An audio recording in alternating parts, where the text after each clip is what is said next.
This was not the show we wanted or expected to be doing on this Saturday morning. Alphonso Davies out with a hamstring injury and a full decompression with Oliver Platt and Gareth Wheeler as we try and make sense of what happened. Undoubtedly, you were either watching the game live or you were checking Twitter, got a text from a buddy, and either had an expletive laden tirade, unless there were children around, you had to be a little bit creative, or you had a bit of a spit take of the coffee. I know that's what I did when I saw the pictures of Alphonso Davies getting hurt against Hertha Berlin. He was chasing after Marco Richter in the 62nd minute. He pulls up, reaches for his right hamstring. Less than 2 minutes later, Alphonso was removed by Lucas Hernandez, And then the Canadian soccer world, and quite frankly, the soccer world in general, went into a frenzy. Everyone was wondering what the update was. Joshua Cloak with this quote from Julian Nagelsmann saying Alphonso Davies has at least a hamstring strain. More information to come after a doctor's visit tomorrow. They'll get the scans, they'll get the imaging done. Man, it's one of those mornings, one of those afternoons where everyone is wondering what on earth is happening. I see Gareth also got the memo. We wear black when we're grieving, Ollie, even if it's a little bit melodramatic, but that is this general vibe All right. about what is going on. Ollie, what do these injuries typically mean? We understand that there's more information that needs to come, but from what you've been able to gather, I'm sure you've been texting and calling furiously to try and get some information about what a hamstring to Davies now might mean. Yeah, well, we have to wait for him to have the scan tomorrow because that's when you get the proper diagnosis. As Josh tweeted there, Nagelsmann came out and said that the doctor says it's at least a strain. I think there was some confusion in the translation of that because if you read the quote in German, it says tear. But just to be clear on that, like all muscle strains, or most muscle strains are tears. They're just not as serious tears as what we actually call tears, if that makes sense. So that doesn't necessarily mean that it's curtains for Davies, that there is a tear in the muscle. It could be a more minor one, which is classified as a strain instead. My understanding on this, I'm not a doctor, but from what I know, grade 1 strains, not too bad, should be okay if that's the case. Grade 2, you're probably looking at, it kind of varies between, it could be 2 or 3 weeks, it could be 7 or 8. So that's where you're in kind of a little bit of a gray area and a race against time with Canada's first match 18 days away. And then grade 3, you can forget about it basically, and he's going to be out for a little while yet. I don't think it will be a grade 3. I could be wrong, obviously, but generally my understanding again is that you would struggle to put weight on it and walk on it if it gets to that extent. I don't know if either of you or anyone saw the Ben Chilwell injury for Chelsea a few days ago. He has a more serious hamstring injury. He couldn't come off the pitch without being supported, been basically carried and is now on crutches. That didn't seem to be the case with Davies. Yes, he was walking gingerly, but he was still walking. So I think at this point, you're just hoping that it's, one of those more minor strains and hoping that he can win what is probably going to be a race against time to be fit for the World Cup here. But this is the issue we're in, and I know we'll talk about it in more depth, but this isn't a normal World Cup, right? We're 18 days away from Canada's first game. We're not far away from Canada's second game. These minor injuries can be catastrophic for players in terms of ruling them out of the tournament, even if it's not one that keeps them out long term. Gareth, this isn't really too early to panic, is it, you think? Because you've mentioned this several times on One Soccer in the past where, yes, this particular injury, this particular timing is rough, but Alphonso, just 22 years of age, his birthday was only a few years ago. He's had some knocks in the past that's been troublesome. Beyond that, this was an exciting day for Canada, the staff and the players. Largely that first wave of staff and players were en route and are en route to Bahrain. And then mid-flight or when they land, they get the absolute worst news possible. The poster boy, the most important player for the Canadian men's national team, is facing some kind of injury. I've been around this game. I've been around sport long enough to know that hamstrings, whether it's grade 1, grade 2, whatever, they're unpredictable. They can last. They can linger. For every Ben Chilwell injury, what's going to keep him out of the World Cup? Rafa Varane for Manchester United, hamstring injury, not as serious. Happened a couple of weeks ago. He's in a race against time to be part of the France squad for the upcoming World Cup. There's a difference between going into the World Cup with Alphonso Davies, a top player at his position, a top player in world football, the most recognizable Canadian player on the planet, and a true beast and potential difference maker against the top clubs in the world, than a player that might be limping into this tournament with an injury doubt, not fully fit, not having trained fully or participated in the weeks heading in. This is an unmitigated disaster. This is worst case scenario written all over it. I'm not being dramatic here, because even if you avoid worst case scenario, best case scenario is perhaps he may be able to play a role at some point in that Belgium game. Definitely not start. Croatia, same thing. I mean, best case scenario, you're looking to potentially a third group game and getting a player like this in. I mean, this is just the unthinkable happened. And I think it's just a massive gut punch for the rest of the country. We hope we get some kind of good news that, you know, that this injury will not prevent him being part of the squad. But even at that stage, you're left with questions. There's been Canada players with hamstring injuries in recent camps, and they've trained that they just haven't fully been risked and ready to go. This, to me, this doesn't even matter if it's a fall World Cup. This has happened at summer World Cups where key players have been out through injury. This is the worst possible time, 18 days before Canada plays their first game. We're going to hear from John Herdman in just a moment, but I do see Ollie's finger in the air, and I want to give you a chance to respond. Just to add quickly, and I'm more inclined to be aligned with Wheels that I'm not feeling particularly optimistic about this, but just to give maybe a glimmer of hope or optimism, Davies has had muscle injuries over the past couple of years. They tend not to be that long term. He had a muscle issue earlier this season, missed one game. He had a hamstring issue last season. I think it was September last season in a game against Bayer Leverkusen, only missed one game. If there's any reason for or cause for optimism, if we're clutching at straws a little bit maybe, then that might be it. The couple of people I've been able to get hold of and talk to aren't that optimistic that this is going to be necessarily as straightforward as that. But maybe there's a little bit of a glimmer there if we can find any at all. You saw the photos that were put up. Yeah. When a player reaches back and immediately goes for that hamstring, they know right away. Like right there, it's that shot right away. It's like the sniper from Rose Dead, right? It's like, oh, there you go. I've had it done before, and the thing is, it's just tenuous. It's just you feel that weakness in your leg, and you're not sure when it's just going to go back to normal. Davies' strength is his explosiveness. The fact that he can shift side to side so quickly, so athletically.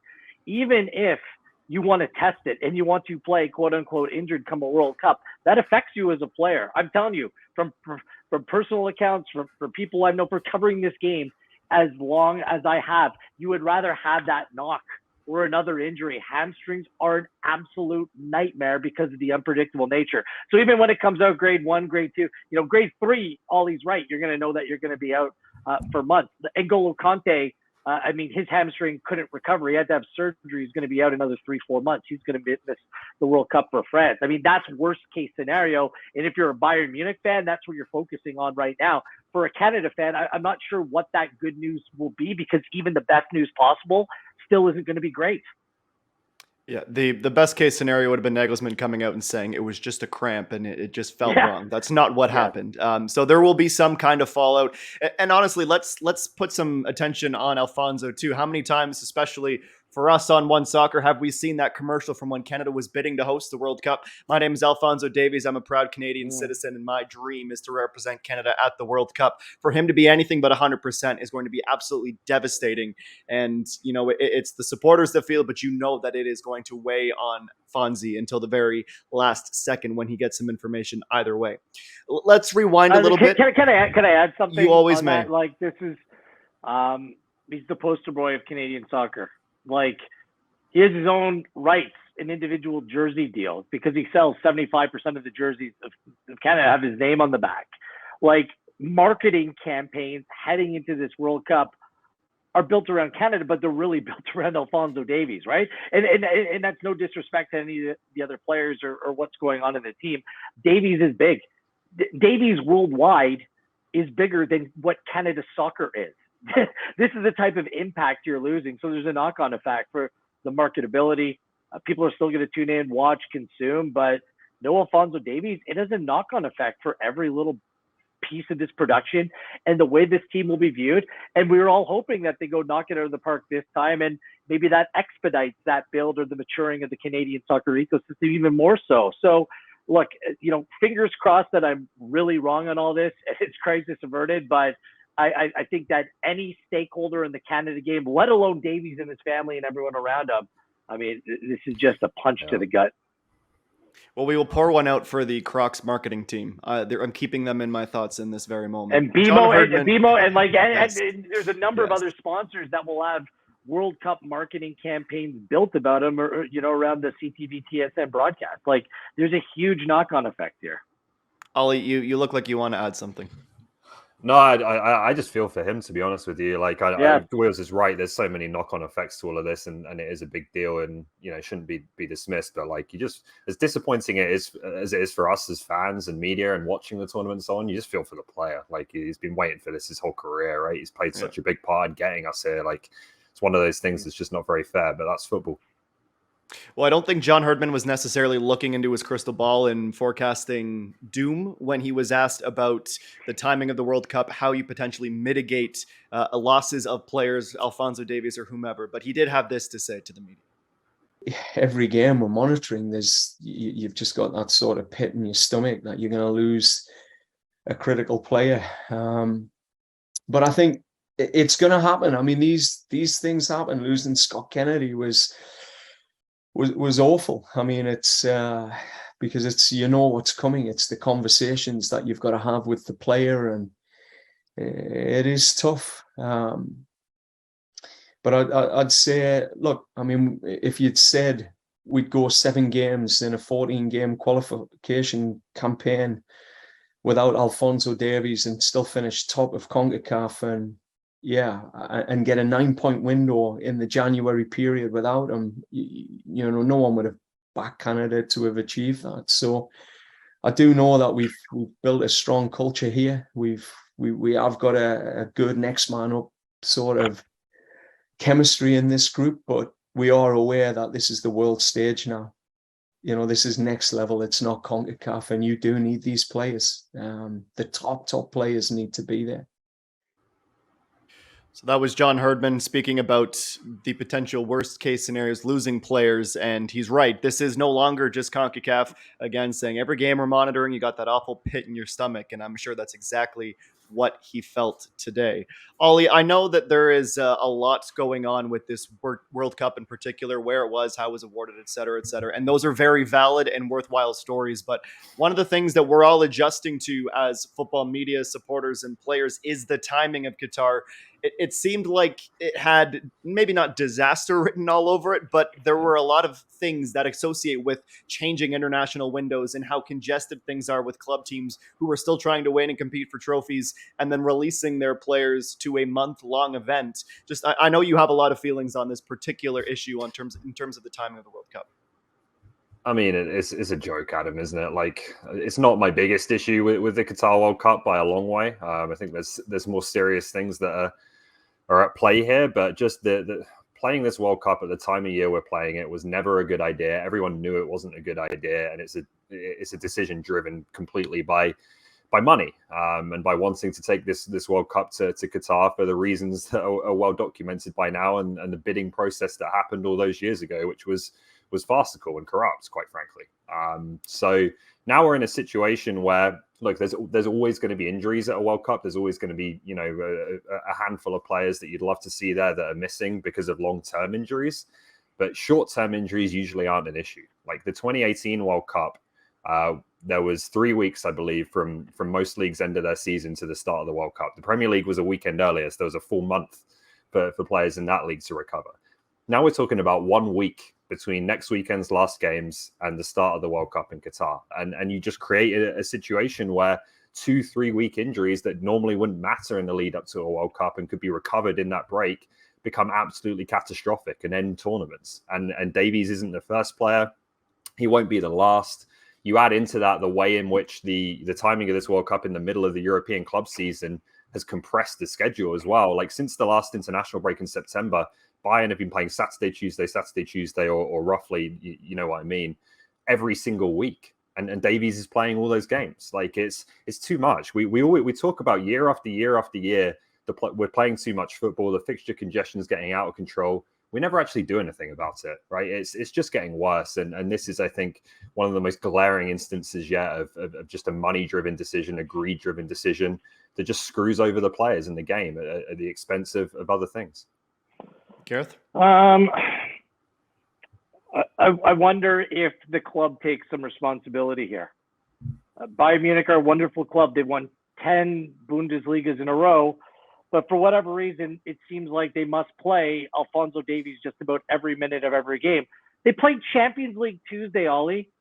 It was a dead rubber. They'd already won the group. Why is Alphonso Davies coming on at halftime and playing 45 minutes? Explain that to me. Why is he playing starting in the second round of the Pokal? Well, why is he starting against Victoria Pilsen home in the Champions League? Why is he starting every week against some of the bottom feeders in a league where you steamroll every year? Like, just go through his game log. 90 minutes, like start. Like, you are a massive club with resources and actual player depth. You're dealing with a young player who has a track record of injury, and he's about to head to a World Cup. And oh yeah, by the way, when he's off on Canada duty, they're strongly suggesting for him to play less minutes for Canada. Like, come on here. Don't they take some responsibility in terms of the overuse of this player here? I was fuming today because I knew that he played midweek. Even if it was 45, it was 45 minutes too much.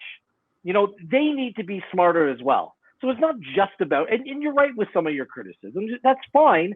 But the clubs themselves, these clubs that invest so much into sports science and say that they're doing what's in the best interest of the player, is this in the best interest of the player? And look, perhaps this is a fluke. You know, perhaps this is the exception, not the rule. I just see a track record. This is his third injury this season. Obviously, what he went through last year, like, there is a recurrence of injury with this player. I would wear kid gloves to a certain degree instead of recklessly playing him every game, even the ones that, quite frankly, don't matter. To me, Bayern Munich needs to take some responsibility for this. And moving forward, I wonder if that, you know, affects kind of the relationship between player and club. And two, how don't they take more care about when it comes to Alphonso Davies, a genuine superstar? To me, I don't know if I want to be as strong as saying it's neglect. It's absolutely reckless, though. I don't want to absolve the clubs because they certainly play a part, and we're seeing players be overplayed. There's no question about that. But to be honest with you, I think when you look at Davies' injury record over the past couple of seasons, at least with Bayern, it's not too bad. Like, he's had minor ones here and there where he's had to miss a game or two. But nothing really serious apart from the myocarditis, which no one could do anything about. So I get what you're saying. I think everyone. Well, he missed the gold. He also missed the Gold Cup through injury last summer as well. It's not just what happens at the club. Like, there is a track record here, and no matter what but don't you think? And that is concerning to a certain degree. And players like that, we all understand how this works in football, Ollie. Players like that, there are some players who just are absolute machines, can stay on the field no matter what and play each and every minute of each and every game. I'm not sure if Davies is one of those. He's like a sports car, man. Like, that, the guy is so special in so many ways, but I think he needs to be managed for his own good a little bit. Yeah, I think you have to take that into account as well, that he's one of those players who is such an incredible athlete and so explosive that I think they do tend to be more prone to injuries than others. So you have to be really careful with him. But yeah, I think you can point the finger in a number of different directions, but ultimately what it comes down to is the schedule is crazy. And I think that's just going to create more and more of this as we go forwards. All right, that is the immediate reaction to the news of Alphonso Davies pulling up with a hamstring injury, and we will await further updates from the clubs as we get closer and closer to a couple of friendlies as well. Might I add, Bahrain and Japan, it is officially the lead up. It's crunch time. It is nearly here, the World Cup. Gareth, go ahead before we say goodbye. Can I say one thing too? Because Ollie kind of touched on it. Like, you know, I was at the World Cup in South Africa in 2010. David Beckham was a cheerleader on the sideline. He was like a 24th man. Those things matter. Like, Davies will be in Qatar, which is all good. What makes me even more nervous, and Ollie, as an English football, you know, someone that's been in that atmosphere forever.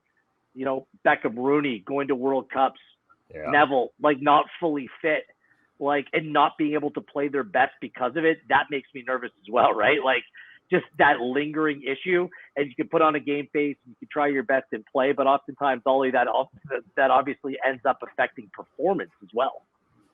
Yeah, no question. But like I said before, the issue I think this time is that in some of those cases, you're talking about metatarsals and broken bones and things like that. Now we're talking about hamstring strains, and that's the situation we're in. It could be worse.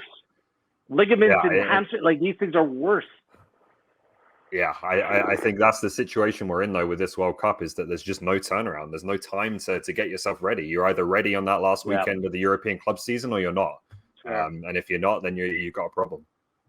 As much as I thoroughly enjoyed the Alphonso Davies Twitch stream, I'll be very happy to see him in Qatar, hopefully in as much capacity as he possibly can, as many minutes as possible. Fonzie, if you're watching, if this somehow reaches you, I'm not crossing my fingers for that, but I am crossing my fingers for you. We will keep you all updated. I know you want to wrap up here, but like, honestly, paging Junior Hoylett, paging Richie Larea, whatever your role was going to be at this World Cup, it might be more significant now. Yeah, there's lots to be discussed, and there is lots to try and understand as the days and the information comes out. How you can find that information, onesoccer.ca, at onesoccer. That is also how you can follow the guys at Gareth Wheeler, at Platt Ollie. www.onesoccer.ca. The News Hub will have any and all updates that we can give you as we learn more on Alphonso Davies' injury from today. Thanks for joining us, as much as it was a bit of a depressing note to try and start the weekend. If you're in Ontario, enjoy the weather. If you're out west, try and avoid the storms. But we're thinking of you. We're thinking of you, Alphonso, and we will talk to you soon on One Soccer.